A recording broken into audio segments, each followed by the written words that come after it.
Meron tayong baka at garlic, kaya naisipan nating hiwain ng manipis, i-marinate sa soy sauce, calamansi, salt and pepper, at saka oyster sauce. Tapos ginisa na natin sa bawang at sibuyas, high heat to sa olive oil and butter.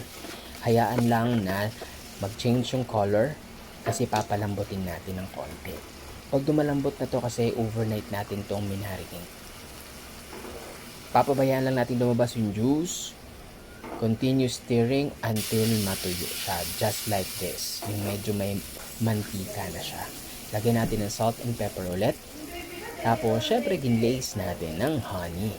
Ito yung medyo magbibigay ng tamis. Tapos, konting stir fry pa para mag-incorporate yung flavor. And I think we're ready to serve. Lalagay lang natin yan sa special plate natin. And then, we're ready to eat it with rice